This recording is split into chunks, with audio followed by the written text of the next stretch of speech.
Was good. I just came back from damn Atlanta. It was all cool, it was fun, shit.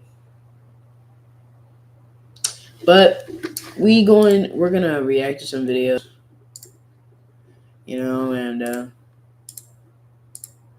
we're gonna be reacting to some videos, you know, type shit. But yeah, we're gonna be reacting to some videos, and that's I keep repeating the same thing over and over. I'm gonna be reacting to some videos, and that's gonna be it. Because I don't have boxing today. Normally, I would actually like go to boxing and might maybe do it after, not might be what the fuck. Anyways, I'm sorry. I do this a lot. All right, let's go to watch those videos. Great people who weren't great people. No matter where you go or what you do, your mouth will accompany you on your journey. What? Greatness is a virtue that many of us aspire to achieve. Whether that be skills we develop or the impact we have on others, we all have something in our lives that we wish to be great at. But there's a level of greatness that some of us achieve that goes far beyond what we expect from most people, where they make such a significant contribution to the world that we as a society have decided that these are the figures who are great enough to be taught in school, great enough to be quoted, and great enough to be revered in our collective conscience. But in the process of venerating those who did great things, we often fail to learn the full picture of who they are as people, only learning the good, but not the bad or ugly side of them, allowing us to succumb to the halo effect. The error we make when a person's achievement allows us to be blind to everything else about them. Now, to clarify, my intention is not to discredit their actual achievements, nor am I interested in canceling anyone. I'm also not going to mention things people did that were unsurprising for their time, because applying today's expectations on the people of yesterday makes absolutely no sense. Most people in human history were probably racist, or sexist, or homophobic, or whatever else you can think of. So I'm not really interested in virtue signaling about how someone 100 years ago said something problematic. How I gotta charge my phone because I have zero clue what my phone charger is, and now I gotta deal with this. It's not that bad, but I mean, it's not charging as fast as it used. Oh, my phone. It's not charging as fast as it used to. So now I gotta charge it with this. So I'll be back, and plus I'm gonna grab some food because I'm hungry as shit, and I actually might grab some more, some like So okay, I can do that. It's too short.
I'm back. However, if what they did contradicts what made them great to begin with, that's fair game. And so, I present to you great people who weren't great people. We'll start with pissing off an entire nation of fake accents by talking about Sir Winston Leonard Spencer Churchill, or just Churchill, better known as that guy who defeated Hitler. To this day, the British consistently regard him as one of the greatest Britons to have ever lived. And if all you know about Churchill are his achievements as the UK's leader against the Nazis, you'd probably feel the same way. But here's the hard truth. If it wasn't for World War II, Churchill would have been remembered for much worse. Didn't he have like concentration camps in India? Because like they were occupying India.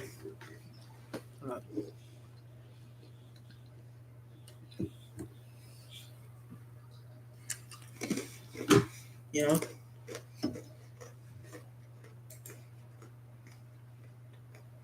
And that's being generous, since he likely wouldn't be remembered at all.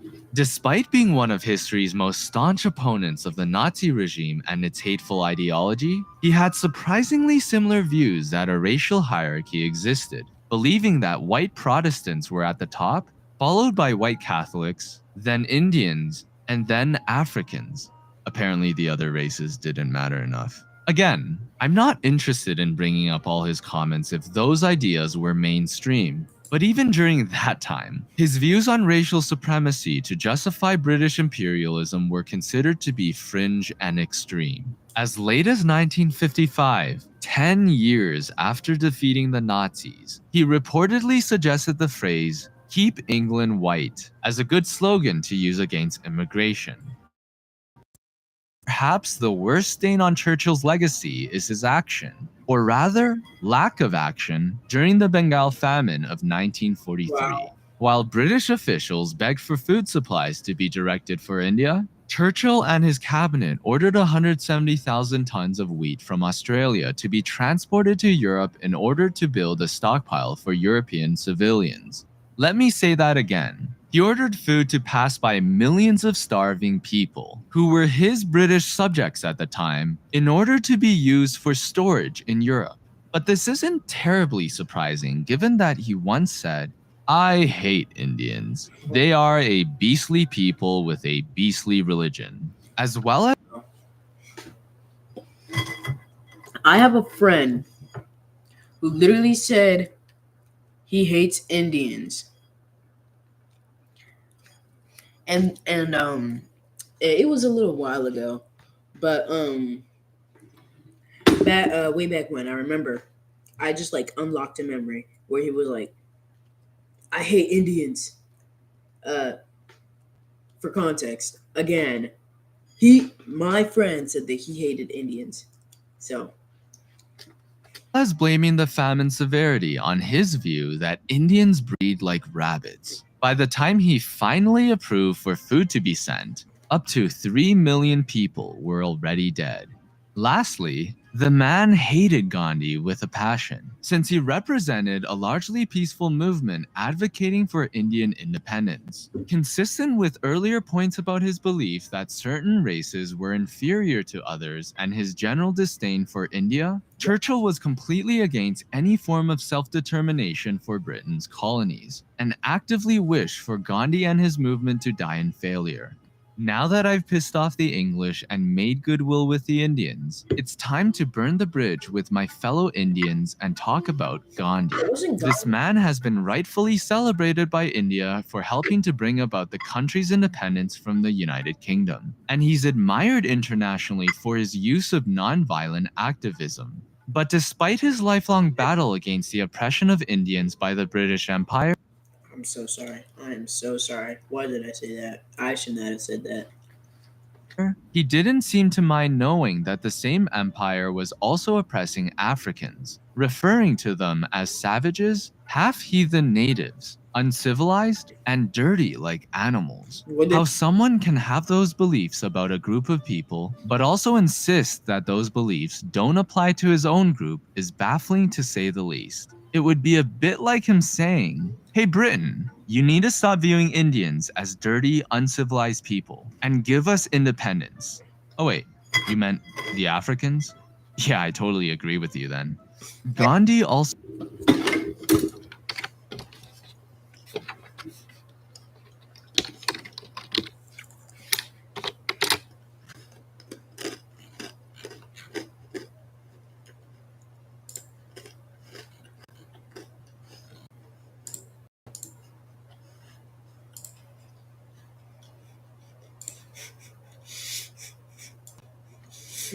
I guess that nigga would hate if a black nigga started dating her.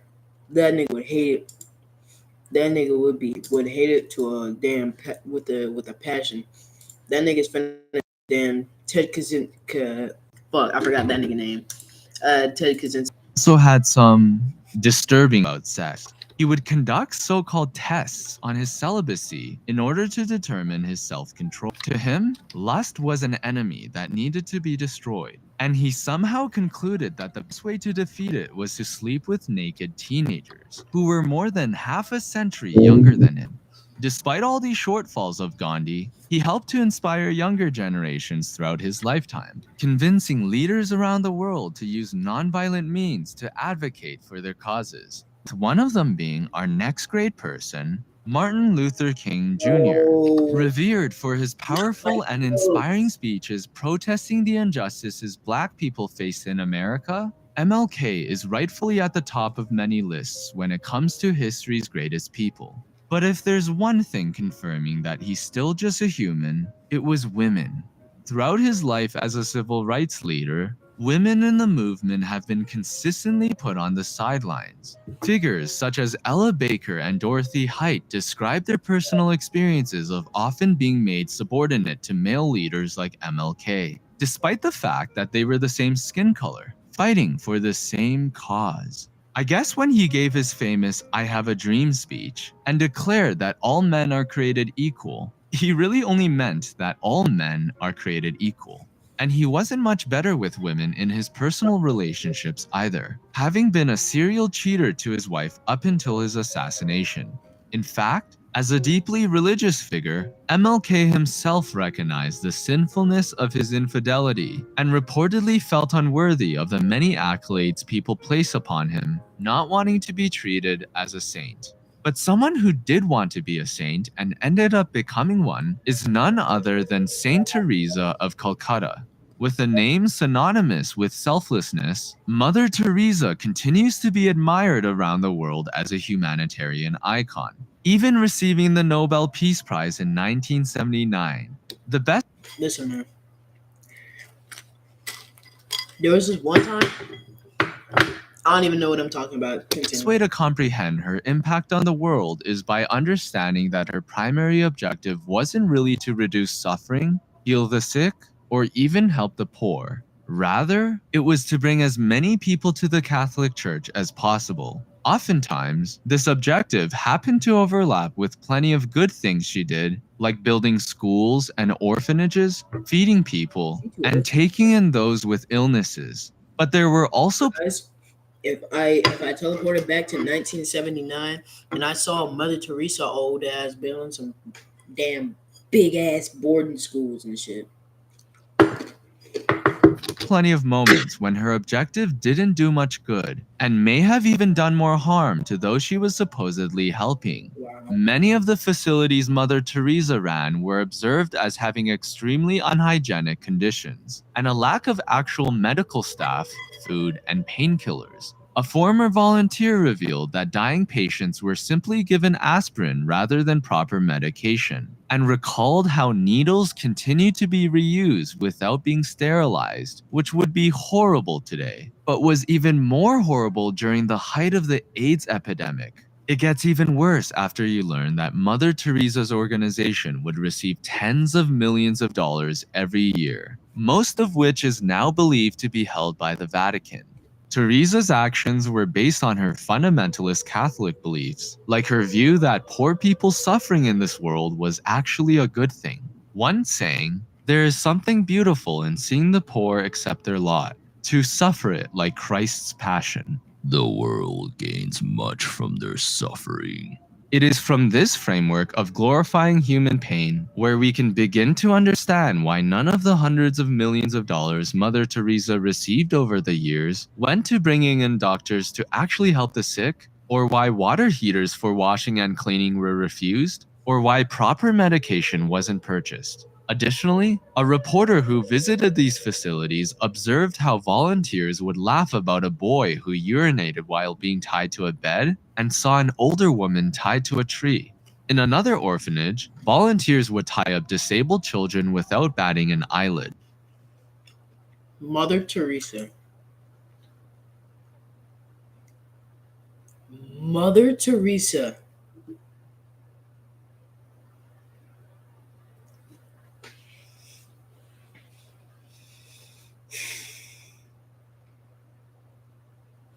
Yo, how are you gonna do stuff like that and be a saint? At least MLK had like the balls to say, I don't want to be treated like a saint because he realized what he said was he said, I'm fucking stupid, man. There was clearly a general roughness toward people in Mother Teresa's care. So despite being declared a saint by Pope Francis in 2015, to many of her critics, she was certainly anything but. What's the opposite of an old woman who's deeply religious, quiet, and conservative? A young man who's anti-religious, violent, and communist. Yet both are in the same category of those who are venerated by millions around Is this the nigga who was the world while not actually being great people. I am, of course, talking about Mr. Ernesto Che.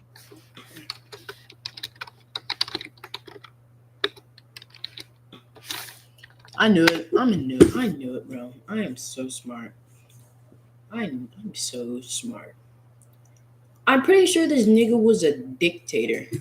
Che Guevara, the ubiquitous symbol for counterculture and rebellion. He tortured and executed hundreds of people and established Cuba's first military units to aid production, or concentration camps for short. Tens Clap it up. Not for him, I mean for me.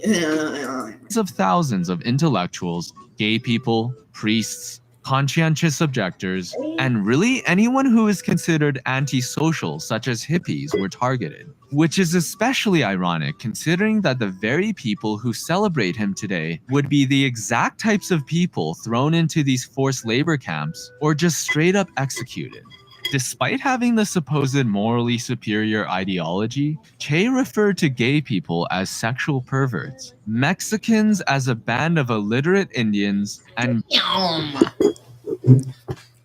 Yo, this nigga want all the smoke. This nigga lucky that cartels. black people as those magnificent examples of the African race who have maintained their racial purity thanks to their lack of affinity with bathing. Quite the progressive icon. What's probably the most ironic thing about Che the anti-capitalist that would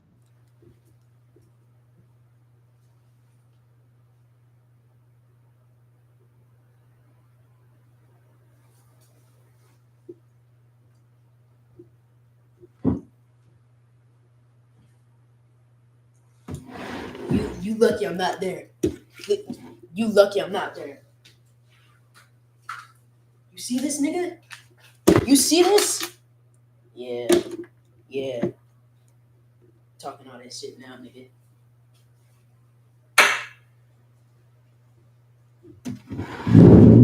Fuck you talking about? You say we stink?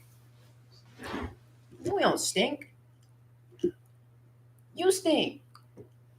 Yeah. Look at that. Look at that ugly ass beard. Look at this terrible ass beard. This.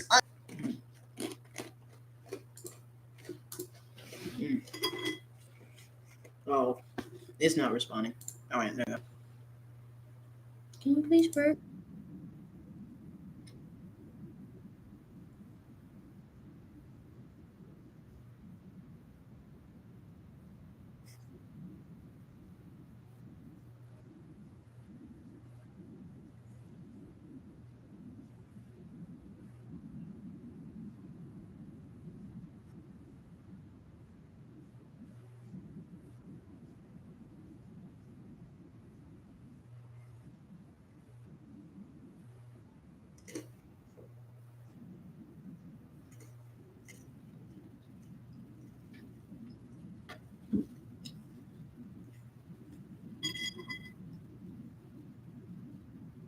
Wait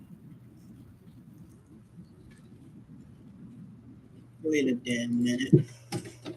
What was that?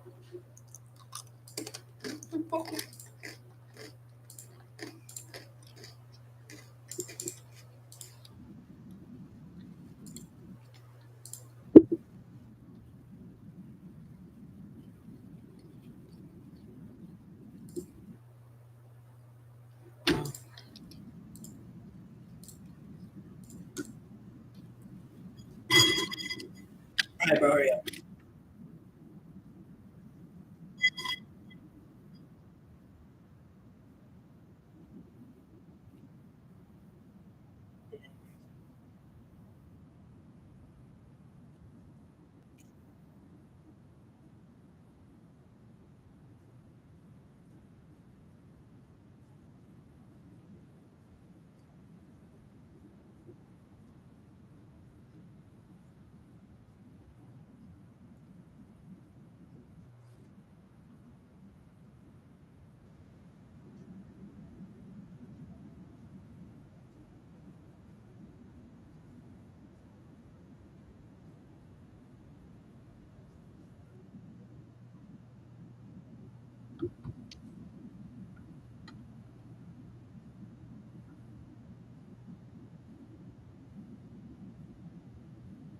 It's been at best.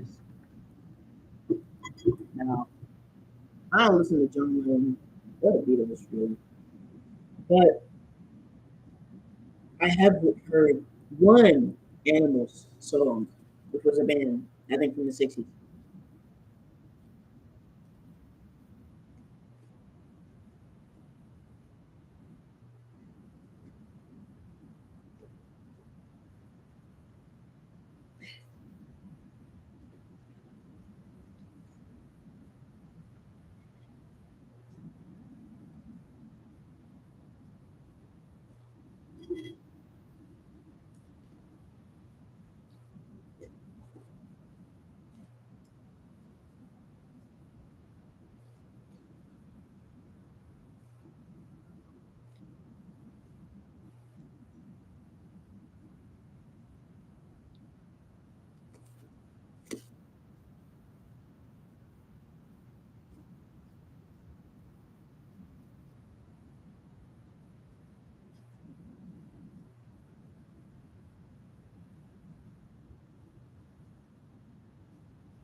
Oh my god.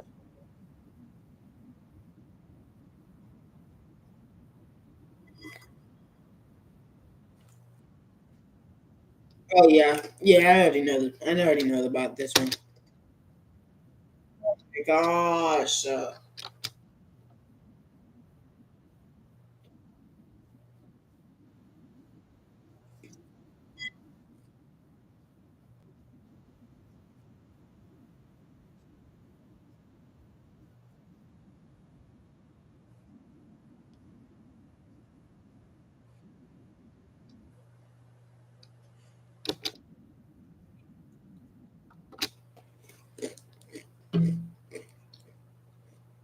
Got your ass lacking, nigga. Say cheese.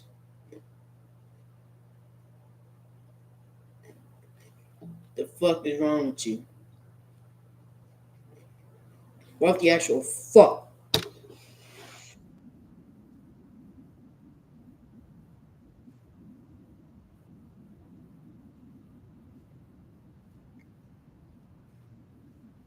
Uh, actually, I'm.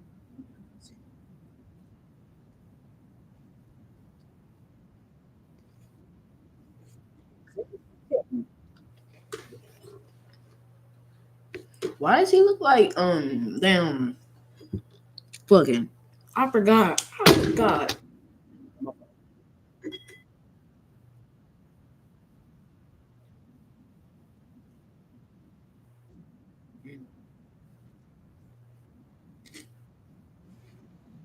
Hold on. Looking at it. Oh man. I'm sorry.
Okay. What the fuck is wrong with you? Why would you park in handicap spots, nigga? Like that is actually so lame. This is why Android is better.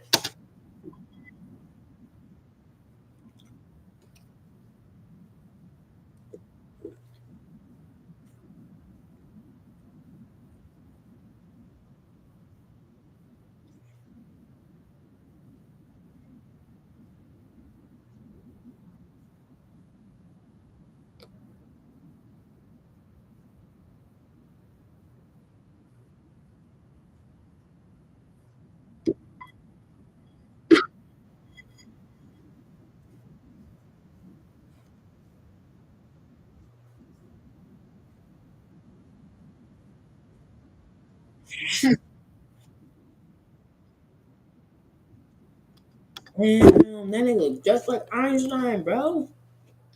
Yo.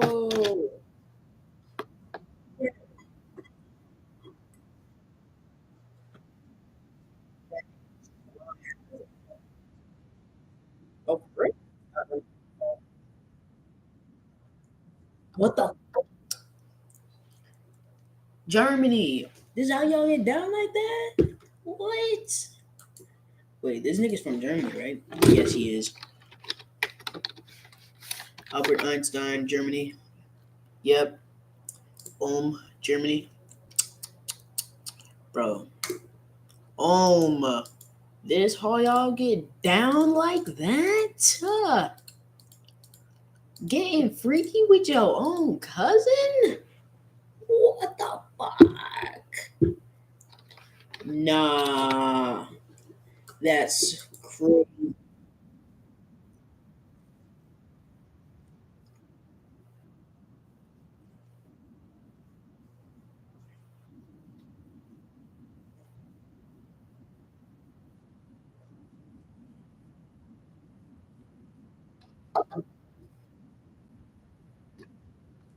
He forced her.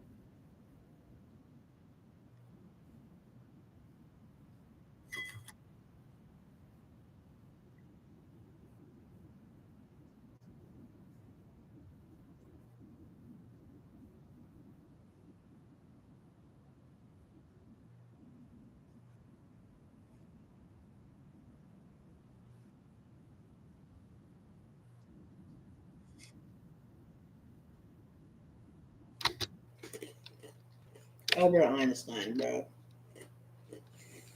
Germany, I'm gonna need some proof that y'all don't get down like this.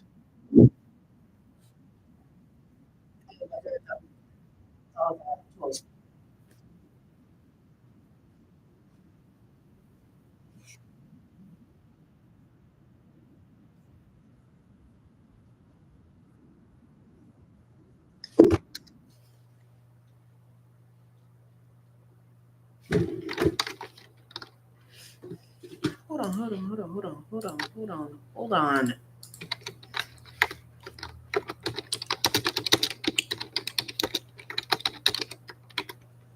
Nick.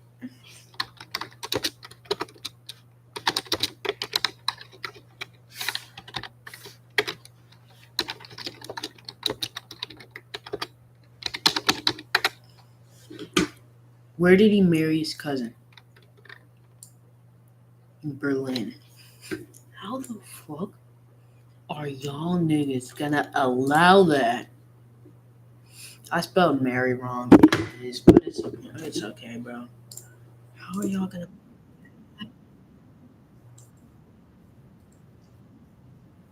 That's disgusting.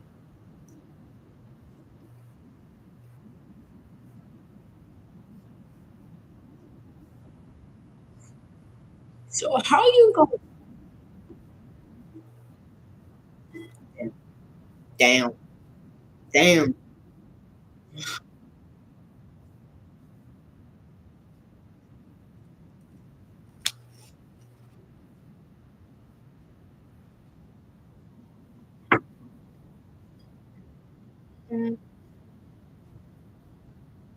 Buy an Android.